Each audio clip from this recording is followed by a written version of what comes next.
Alright, ladies and gentlemen, welcome back to the channel. The Minnesota Timberwolves continue to win. They continue to beat impressive basketball teams tonight. They get their fourth straight win against the Milwaukee Bucks at home, 138 to 119. Patrick Beverley got ejected like 10 minutes in, and I gotta say, I love it. Patrick Beverley was one of the most underrated moves in the entire NBA. And we'll discuss this recently. We'll discuss this briefly, but they're a half game out of the 6th seed in the Western Conference. Now, they've won 9 out of 10, and the list is actually more impressive, but all I can remember right now is 9 out of 10, and they have the best offense in 2022. It's actually phenomenal to watch. They are super electric. I mean, when you have an offense consisting of D'Angelo Russell, who is consistently not talked about, Anthony Edwards, who is a literal walking bucket, and then karl-Anthony Towns, who can pretty much do everything, especially on the offensive end.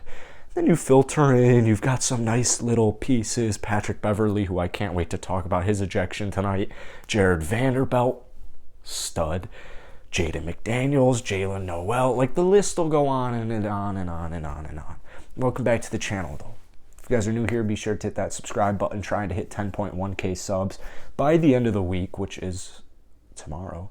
Every like, every comment, it really helps out the algorithm. I've made like almost a daily Timberwolves video for the last couple of days, and not too many people watch them, but hopefully Minnesota Nation, hopefully you guys enjoy these videos, because I love watching the Timberwolves and I love talking about them, if we're being honest here. So let's get into it. Now, tonight was impressive. I don't give a single, not a single damn that Giannis Antetokounmpo didn't play. I don't give a single damn. You want to know why? Drum roll, please. Well, it's because they won the championship last year. You have Chris Middleton, you have Drew Holiday, you have an exceptional bench, you have exceptional role players. Like, I don't want to hear it. Minnesota, way too underrated, might I add. But like, they're not. If I were to tell you at the start of the season, like, all right, right when the Milwaukee Bucks won the championship, and I told you, all right, let's say Giannis Antetokounmpo, let's take Giannis off the team. Let's say Giannis is having a personal day or he's injured for a game. Can this Bucks team beat the Minnesota Timberwolves? Every soul on the planet would have looked at you crazily and been like, is that an actual question? Like, yes, of course, they just won the championship. Obviously, Giannis is a MVP, depoy, all these fantastic accomplishments and accolades because he's a hell of a basketball player. The NBA future is looking bright. But like, Chris Middleton was the closer, and Drew Holiday's an absolute stick, and he'll give you like 20 points every other day. So I don't want to hear. Milwaukee, phenomenal basketball team with or without Giannis Antetokounmpo. So impressive win for Minnesota. Now, Denver, half a game out of Denver. It's crazy. They're a half game out of Denver. Denver is a team who, it's almost as if the entire NBA wants Jokic to go back-to-back MVPs, and I hate to, I kind of want him to as well, because I think that would be sick. I mean, there's no Michael Porter Jr., there's no Jamal Murray, but undisputed, or maybe not undisputed, when healthy, the Denver Nuggets are one of the best, I would say they are a top 5 roster in the entire NBA. Like, literally top 5 roster in the entire NBA when they are healthy. I hear the word bubble all the time, and it pisses me off, because it's like, yes, the Nuggets played well in the bubble.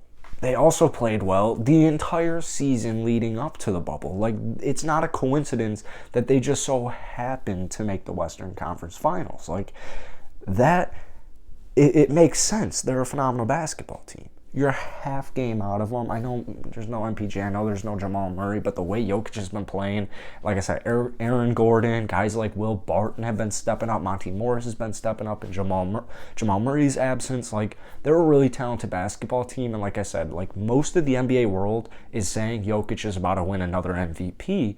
Well, Minnesota's like, what? I'm not quite sure about that one. We're half a game out, and you're about to be in the play-in tournament. So are we really about to give the MVP to a play-in tournament or a play-in team? I don't think so. Minnesota keeps winning. I mean, they keep winning. And might I add this? first off, like I said, they have a phenomenal offense. I mean, tonight they shot 51% from the field. Impressive. They shot 47% from downtown. This team went 22 and 47 from downtown. That is uber impressive. 85% from the free throw line, kept the turnovers in check with 11. Like, they've got a lot of pieces. Now, defensively is really where I see the most issues. They gave up 119 tonight. That's not even like that crazy for them. The defense it just isn't quite there yet. It will be there, whether that's next season, the year after that. Like, you just need more development. Patrick Beverley was a huge defensive acquisition as well. I really like Jaden McDaniels. I love Jared Vanderbilt. He's only going to get better, especially on the defensive end. Cat, Anthony Edwards, D'Angelo Russell, like, they will be fine. But right now they have some, like, that's probably their biggest weakness, is just giving up too many points. But you're literally half game out, dude. They are so close. And in fact, I know Jamal Murray's coming back soon, but, like, of all the teams in the Western Conference, who's afraid of who? Like, all right, maybe you're afraid of Phoenix, although with Chris Paul up in the air, it's like, well, they're a really good basketball team, but if, let's say Chris Paul were to suffer a setback, God forbid, like, well, they're probably not winning at all.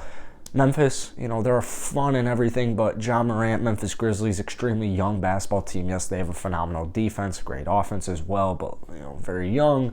Golden State, no Steph Curry, no Draymond, or no James Wiseman for the rest of the year, most likely. Yeah, Steph will come back, maybe, but like I said, just like Phoenix, it's still kind of up in the air. Who really knows? You have Dallas. Who the hell is afraid of Dallas in the playoffs? The answer is no one. Denver, I'm missing one. Utah in the playoffs, who the hell is afraid of them? The point I'm trying to get at here is Minnesota is, like, super sneaky. I mean, they're, like, one of the sneakiest teams in the entire NBA. When they get the 60, and that's right, I picked those words specifically. When Minnesota becomes the 6th seed, that's when the NBA world might catch up a little bit. I highly doubt, actually, that they're really going to be like, whoa, oh my God, the Timberwolves are the 6th seed, until maybe the playoffs and it starts to become a little bit more cemented, like, oh shit, Minnesota is actually a playoff team. They're not going to be in the play-in tournament. That's when they'll probably get a little bit more of the respect that they deserve. But for right now, they're flying below the radar, and, it might be for the better. Not saying these guys aren't about it, but, like, it's just really cool. It's just really cool. I mean, karl-Anthony Towns, like, these are humble players. They know they're talented, and yeah, they'll talk the talk, they'll walk the walk, but, like, Minnesota is awesome. I mean, now I'm going to talk about the city of Minneapolis, which is, like, one of my it's a top 3 city in the world, in my opinion, or in America, and I live in Chicago. Like, I literally live here in Chicago, and I love Minneapolis. I would love to live there, but dude, this team is so talented. Let's talk about Patrick Beverley. Tonight he got ejected. The dude walks up and fucking pushes him. This is what you need for culture. Minnesota, like, I don't know where they would be without Patrick Beverley. It's not like they would be, like, below 500 and, tanking. But it's hard to believe that they would be exactly where they are if Patrick Beverley wasn't a huge move. I mean, this guy, obviously, defensively, he's a stud. He's always up in people's faces. But it's stuff like this tonight. It's the little things where he just got ejected for having his players back. Like, those are the guys you want. The dog mentalities. The guys who have, Patrick Beverley has your back. If you are a player for the Minnesota Timberwolves, you know for a undisputed fact that Patrick Beverley has your back. Undisputed fact. So, what a move for the culture. Establishing the culture out here in Minnesota. It's awesome, dude. It's awesome. Hit the like button, hit that sub button if you guys want more Minnesota Timberwolves content. Drop a comment down below. Like I said, every like, every comment for the algorithm really helps it out. And we're like 25 subs away from 10.1K. So if you guys enjoy it, you like daily NBA content, and you want more Minnesota Timberwolves content, here's the spot. So couldn't think of anything funny to say, so I'll see you guys later.